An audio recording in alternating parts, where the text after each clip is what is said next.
moderator.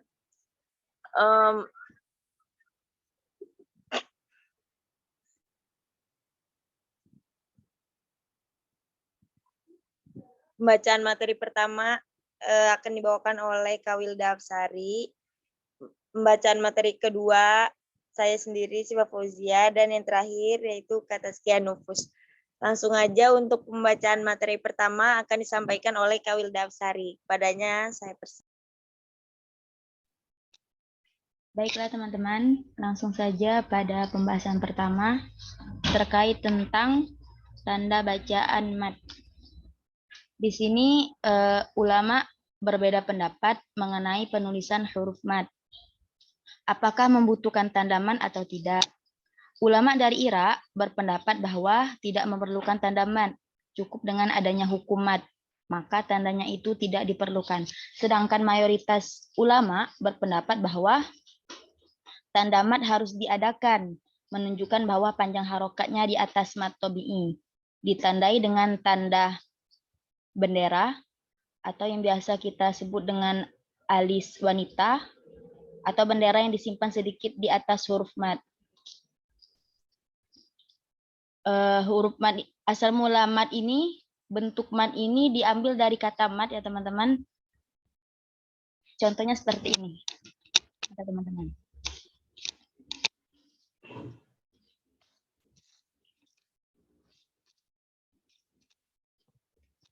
Kelihatan nggak? Yang lain kelihatan nggak? Kelihatan? Belum kelihatan. Malah gelap ya. Udah. Maaf ya nggak ditulis gambarnya di situ. Kelihatan. Ya, ya Nah, udah. Contohnya seperti ini. Huruf mat itu kan tulisannya seperti ini ya. Kalau tulisan Arabnya. Seperti ini. Nah, jadi huruf mim dan huruf dalnya itu kita hapus, teman-teman.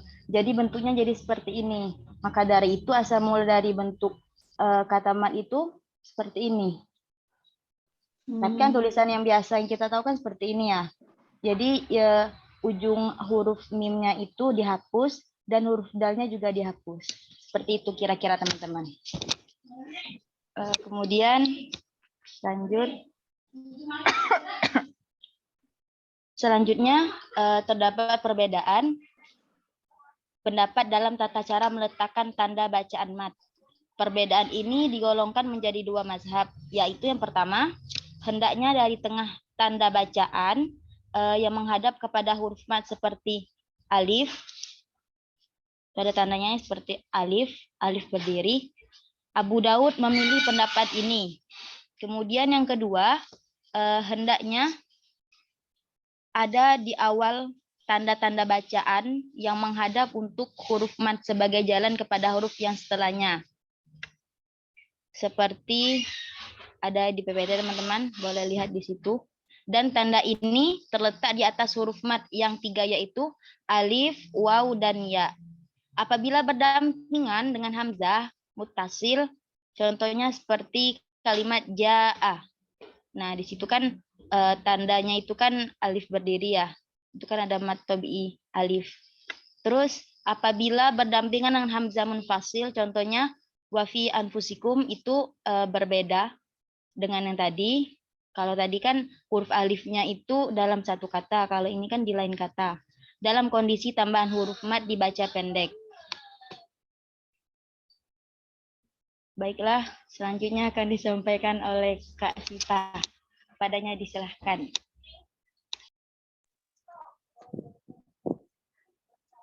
Baik, selanjutnya hamzah.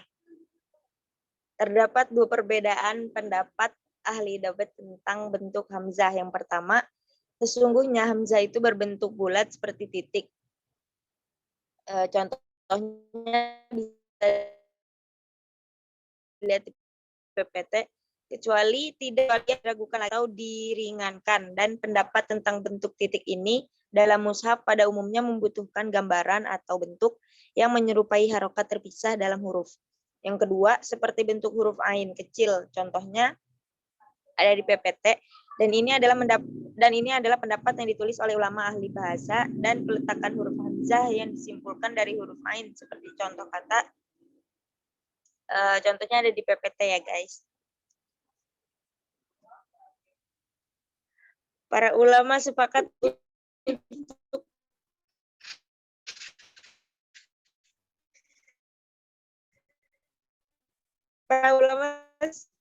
untuk berikan harokat hamzah di ketentuannya masing-masing dan memang sesuai ketentuannya dan jika mau dihilangkan. Datnya. Yang kedua, meletakkan harokatnya sesuai dengan ketentuannya, yaitu terdiri dari 6 jenis.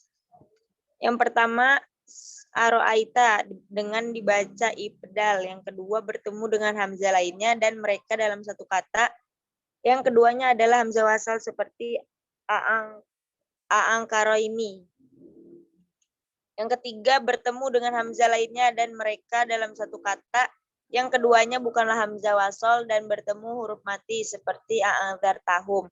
Keempat, bertemu dengan hamzah lainnya dan mereka berada dalam satu kata seperti alan. Al-ana. Al-ana. Al-an. Alan. Dibaca dengan ibdal dan nakal. Kelima, digabung dengan yang lain dan berada dalam satu kata kemudian menjadi harokat asli seperti alada pada pembacaan nakal. Keenam, digabungkan dengan yang lain dan mereka dalam dua kata sya'angsyarah. Kemudian selanjutnya akan dibacakan oleh Oke, selanjutnya itu tempat-tempat hamzah. Tempat-tempat hamzah. Yang pertama itu apabila hamzah itu berharokat sukun, maka harokatnya diletakkan persis di atas hamzah atau kepala ain pada hamzah muhaqqaqah dan titik bulat pada hamzah mukhaffafah. Contohnya wahai, wayu, min. Kemudian apabila berharokat fathah, maka harokatnya diletakkan persis di atas hamzah atau kepala ain. Contohnya amadan. Kemudian apabila di tengah, contohnya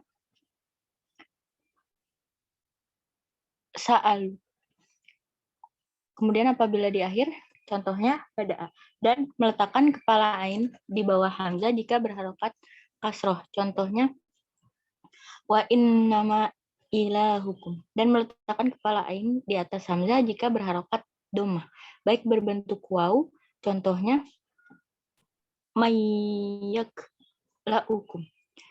Atau ya, contohnya yansya. Atau alif, contohnya naba'un. Kemudian posisi hamzah, apabila hamzah ada tempatnya atau tidak, jikalau tidak diperlukan tempatnya, maka diletakkan di bentuk aslinya.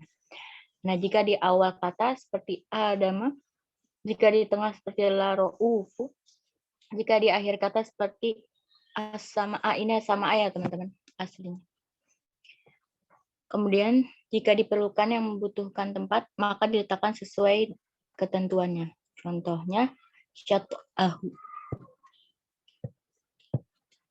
Selanjutnya, saya kembalikan ke moderator. Baik, terima kasih Kak Taskia Nufus. Selanjutnya, kami yang akan buka sesi pertanyaan. Ada yang ingin bertanya?